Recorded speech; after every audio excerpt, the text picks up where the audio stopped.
আমি আজকে তোমাদের সাথে শেয়ার করব একটা চাইনিজ ডিশ বানাতে খুব কম টাইম লাগে। তো আমি আজকে তোমাদের সাথে শেয়ার করব চাইনিজ ফ্রাইড রাইস। তাহলে চলো আমি রান্নাটা স্টার্ট করি। প্রথমে আমি গ্যাসটাকে অন করে কড়াটাকে বসিয়ে দিয়েছি। এবারে আমি কড়ার মধ্যে দিয়ে দেব সাদা তেল।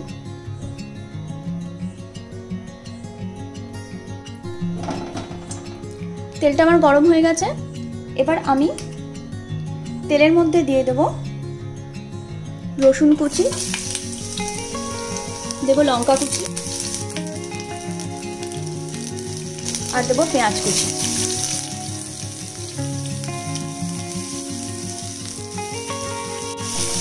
এবারে আমি ভালো করে মিডিয়াম ফ্লেমে এটাকে ভেজে নেব। যেহেতু আমি এখানে মিডিয়াম টু হাই ফ্লেমে রান্না করব, তো পরপর সবজিগুলোকে তাড়াতাড়ি দিয়ে দিতে হবে। এরপর আমি এর মধ্যে অ্যাড করছি গাজর কুচি, অ্যাড করছি ক্যাপসিকাম কুচি। এবারে সমস্ত সবজিগুলো ভালো করে একটু নেড়ে নেব। গ্যাসটাকে আমি একটু হাই ফ্লেমে করে দিলাম। আমি এখানে বলে রাখি, এই চাইনিজ ডিশটা বানাতে বিভিন্ন রকম আমরা সবজি ব্যবহার করতে পারি। আমি এখানে শুধুমাত্র গাজর আর ক্যাপসিকাম ইউজ করেছি। এখানে তোমরা চাইলে এখানে দু রকম লাল হলুদ ক্যাপসিকাম ইউজ করতে পারো, কর্ন ইউজ করতে পারো, বিনস ইউজ করতে পারো। তো আমি এখানটাতে শুধুমাত্র সবুজ ক্যাপসিকাম আর গাজর ইউজ করেছি। এবারে এর মধ্যে আমি অ্যাড করব নুন। নুন অ্যাড করে আমি এটাকে লিড দিয়ে ঢেকে দেব না, কারণ যেহেতু চাইনিজ ডিশ তো এই সবজিগুলো একটু ক্রাঞ্চি থাকবে। যদি আমি লিড দিয়ে দিই তাহলে সবজিগুলো থেকে জল রিলিজ করবে, তো সবজিগুলো নরম হয়ে যাবে। কিন্তু চাইনিজ ডিশে পুরো সবজি একদম ক্রাঞ্চি থাকে, তো ক্রাঞ্চিনেস থাকার জন্য আমি লিডটা দেব না। এখানে আমি গ্যাসটা হাই ফ্লেমে করে রেখেছি, একটু মিডিয়াম করে দিচ্ছি, কারণ আমি এরপরে এর মধ্যে অ্যাড করব রাইসটা।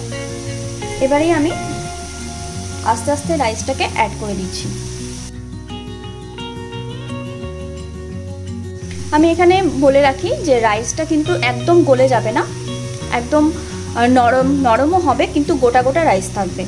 তো সেই কারণে আমি এখানে একটা ট্রিক্স বলছি।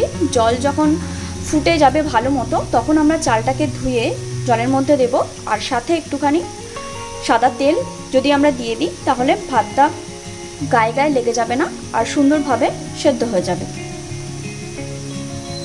এবারে আমি ভাতের ওপরে বিভিন্ন সসগুলো অ্যাড করব। তো প্রথমে দিয়ে দিচ্ছি সয়া সস 2 চামচ। এবারে অ্যাড করছি রেড চিলি সস 2 চামচ। অ্যাড করব গ্রিন চিলি সস 1 চামচ। অ্যাড করব 2 চামচ ভিনিগার। এবারে অ্যাড করব গোলমরিচের গুঁড়ো 1 চামচ। সাথে দিয়ে দেব স্প্রিং অনিয়ন। এবারে সমস্ত রাইসটাকে আমি ভালো করে মিশিয়ে নেব। আমি এবারে গ্যাসের ফ্লেমটাকে বাড়িয়ে দিলাম। হালকা হাতে ভাতটাকে মেশাতে হবে যাতে ভাতটা ভেঙে না যায়। আমি সুন্দরভাবে এখানে রাইসটাকে সবজির সাথে মিশিয়ে ফেলেছি। সবজি, সস, গোলমরিচের গুঁড়ো, স্প্রিং অনিয়ন সমস্ত কিছুর সাথে আমি রাইসটাকে সুন্দরভাবে মিশিয়ে ফেলেছি। খুব তাড়াতাড়ি রেডি হয়ে যায় এই ডিশটা।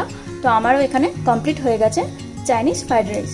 এটাকে আমি একটা বলে সার্ভ করে নেব, তাহলেই কমপ্লিট।